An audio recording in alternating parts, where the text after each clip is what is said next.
মহানবী হযরত মুহাম্মদ সাল্লাল্লাহু আলাইহি সাল্লামের ব্যঙ্গচিত্র প্রদর্শনের প্রতিবাদে মনোহরগঞ্জে বিক্ষোভ হয়েছে। যুব উন্নয়ন এখন নতুন সাজে নতুন রূপে হক শপিং মল চৌমুহনীতে।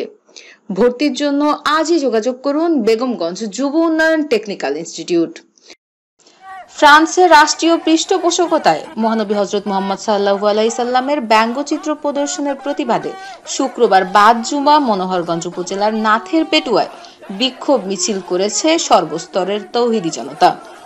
বিশাল মিছিলটি নাথের পেটুয়া স্টেশন বাজার রেলওয়ে চত্বর থেকে শুরু হয়ে বাজারের প্রধান সড়কগুলো ও স্থানীয় পুরান বাজার পর্যন্ত প্রদক্ষিণ করে।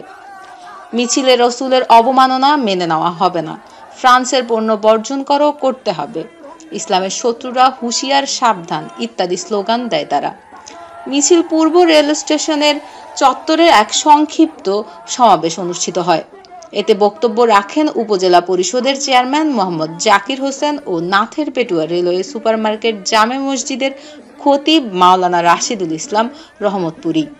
এছাড়াও উপস্থিত ছিলেন আরও অন্যান্য ব্যক্তিবর্গ। সমাবেশে বক্তারা বলেন, ফ্রান্স নবীজির ব্যঙ্গচিত্র এঁকে আমাদের হৃদয়ে আঘাত এনেছে, আমরা তা মেনে নিতে পারি না।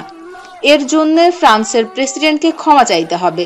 এ সময় তারা সকল মুসলমানকে ফ্রান্সের পণ্য বর্জনের আহ্বান জানান। এছাড়াও ওই দিন বাদ জুমা উপজেলার বিভিন্ন স্থানে রাসূলুল্লাহ সাল্লামের অবমাননার প্রতিবাদে ফ্রান্স বিরোধী বিক্ষোভ করেছে মুসল্লিরা। মনোহরগঞ্জ প্রতিনিধির পাঠানো তথ্য ও ভিডিও চিত্রে ডেস্ক রিপোর্ট AN TV।